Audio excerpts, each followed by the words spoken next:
31st is the time given, and after that, it's something that's been against the agreement. All people should be removed prior to that date. They have got everything. If they wish to remove them, they can. After that, we do not allow them.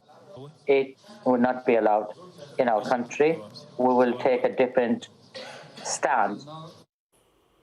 Now let's speak to our political correspondent Joe Pike, who's following events in Westminster. And Joe, hearing from the Taliban and hearing from the Defence Secretary Ben Wallace this morning, it seems very unlikely this deadline is going to move. But the G7 leaders will be looking further ahead during this meeting as well. They certainly will. I think they want a common, coordinated approach, something that we certainly didn't see in the early stages of this crisis. Remember, Boris Johnson struggled to get even a call with the President of the US, and he didn't seem to have spoken to many of his opposite numbers. That hopefully should change. And because we're talking about 7 very wealthy nations, it's certainly possible they'll be discussing other levers that could be pulled to ensure that the Taliban's version of government works well for them. So we're potentially talking about economic sanctions to ensure that they do continue to work in a positive way with the UK, US and other Western nations. Certainly, Ben Wallace, as you say, seems to be playing down expectation today about an extension. And we still do not know a lot of the key numbers. Yeah, we know that currently about 2,000 people a day are being removed from Kabul airport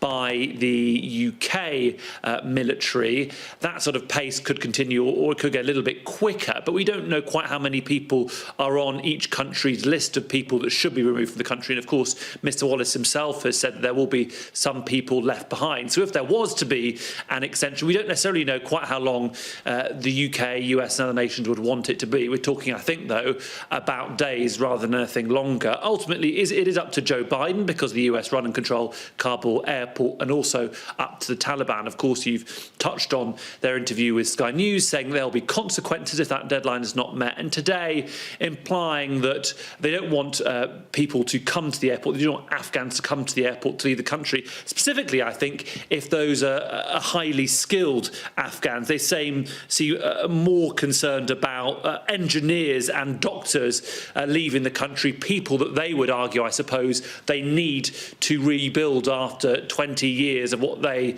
seem to term occupation. Now, that meeting Boris Johnson is chairing should last 1 hour 30 minutes. We're about a third of the way through it. And Sarah Jane, we are expecting to hear both from Boris Johnson and Joe Biden after. That's the point. I think we'll have a better idea whether there has been an extension to that 31st of August deadline or any other agreements about how to handle the Taliban in the future.